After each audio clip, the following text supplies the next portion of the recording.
Alicia Parker était le genre de femme que l'on remarquait immédiatement dans une pièce. Héritière d'une des familles les plus riches et influentes de la région, elle avait tout, la beauté, l'élégance et un sens du devoir envers sa famille. Mais derrière cette perfection se cachait une vérité douloureuse.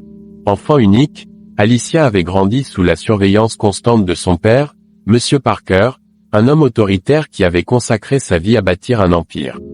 Sa mère, décédée lorsqu'elle avait 8 ans, était la seule personne qui avait apporté un peu de tendresse dans son existence. Depuis, elle vivait dans un monde où chaque geste, chaque parole devait être calculée.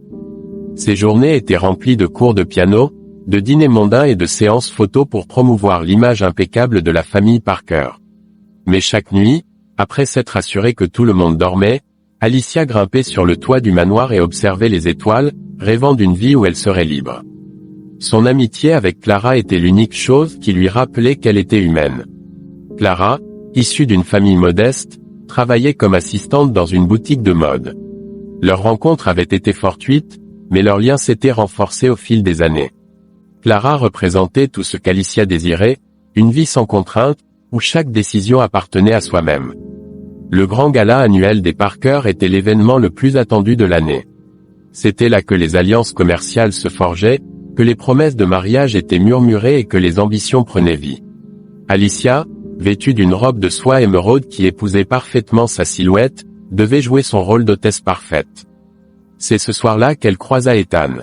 Contrairement aux autres invités, Ethan n'était pas issu de la haute société. Il prétendait représenter une petite entreprise de gestion d'événements, mais son allure sophistiquée et son assurance naturelle le distinguaient. Leur premier échange fut bref, mais intense.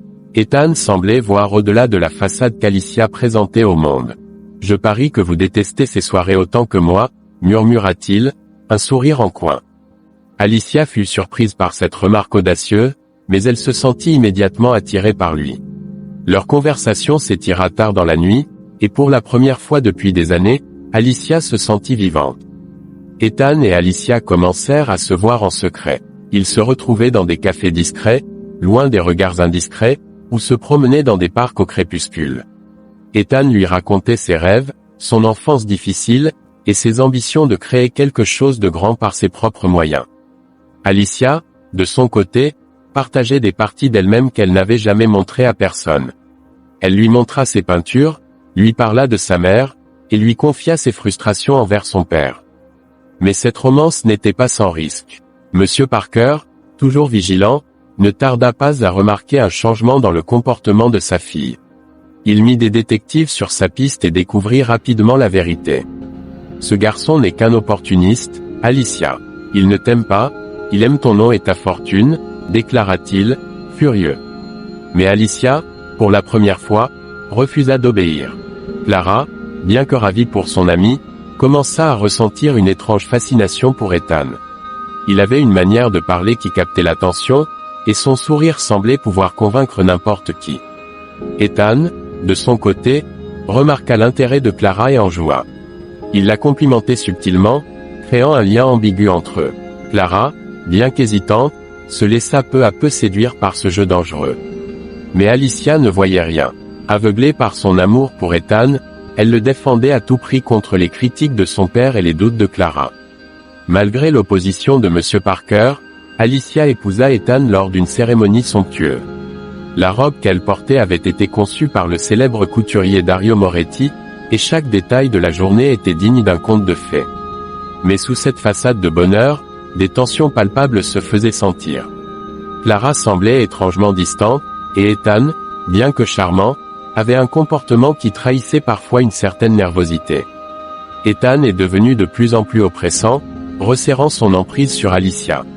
Chaque jour, il contrôlait davantage sa vie, érodant son indépendance et isolant son esprit. Clara, quant à elle, s'immisçait progressivement dans leur quotidien, devenant une présence aussi constante qu'inquiétante. Ethan semblait lui accorder une attention démesurée, mais Alicia, aveuglée par son amour, refusait de voir l'évidence. Un soir, Ethan propose à Alicia une escapade dans un chalet isolé. Il prétendit vouloir s'éloigner de l'agitation pour se recentrer sur leur couple. Alicia accepte, espérant retrouver le lien qu'ils avaient perdu. Mais ce voyage n'était qu'un prétexte pour Ethan. Il avait prémédité un acte ignoble, décidé que la mort d'Alicia était la seule issue à ses frustrations. Dans le pénombre de la chambre, alors qu'Alicia dormait paisiblement, Ethan passa à l'acte. Un oreiller à la main, il murmura d'une voix glaciale. Alicia se débattit, terrifiée, mais sa lutte faiblit sous la force brutale de son mari. Lorsqu'elle cessa de bouger, Ethan la fixa, le souffle court, convaincu d'avoir accompli l'irréparable. En pleine panique, il transporta son corps inerte jusqu'à sa voiture et roule vers une route sombre. Mais le destin en avait décidé autrement. Quelques heures plus tard, Alicia reprend connaissance. Meurtrie, chaque respiration lui arrachait une douleur vive, mais une force intérieure la poussait à survivre. Rampant jusqu'à une route voisine, elle fut secourue par un passant et transportée d'urgence.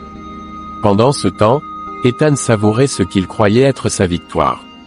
Il retourna auprès de Clara, persuadé que sa nouvelle vie pouvait enfin commencer. Mais lorsqu'il apprit qu'Alicia avait survécu, son univers s'effondra. Alicia, quant à elle, ne comptait pas rester silencieuse. Sa survie n'était que le début. Armée d'une détermination nouvelle, elle se jura de révéler la véritable nature d'Ethan et de le faire payer pour ses crimes. Cette fois, ce serait elle qui aura le dernier mot. À l'hôpital, Alicia passe plusieurs jours dans un état critique. Les médecins furent stupéfaits par sa résilience, mais ce fut sa rage et son désir de justice qui lui donnèrent la force de se rétablir plus vite que prévu. Ethan, de son côté, jouait le rôle du mari éploré. Aux yeux de tous, il était l'homme dévasté par la perte de sa femme, morte dans un accident tragique. Clara était toujours à ses côtés, l'encourageant à aller de l'avant. Quand Alicia fut suffisamment rétablie pour parler, elle fit appel à un détective privé et à un avocat. Elle leur raconte tout, le contrôle oppressant d'Ethan, ses manipulations, ses blessures et surtout, sa tentative de meurtre. Elle décide cependant de ne pas l'affronter tout de suite. Au lieu de cela, Alicia a joué un jeu dangereux, elle fit croire à tout le monde, y compris Ethan, qu'elle ne se souvenait de rien après l'accident.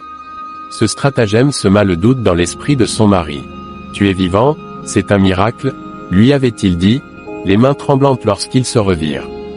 Dès ce jour, Alicia utilise sa position pour surveiller Ethan de près.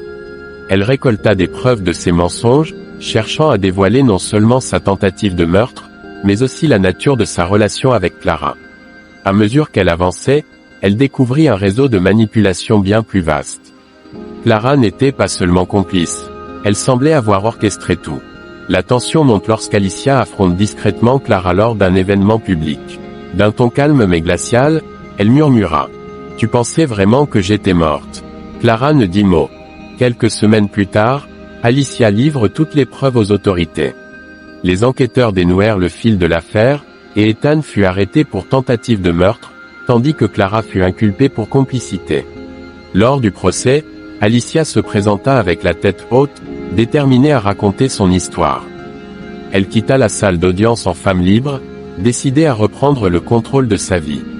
Sa survie n'était pas seulement une victoire contre Ethan, mais un rappel puissant que même dans les moments les plus sombres, la lumière finit toujours par triompher.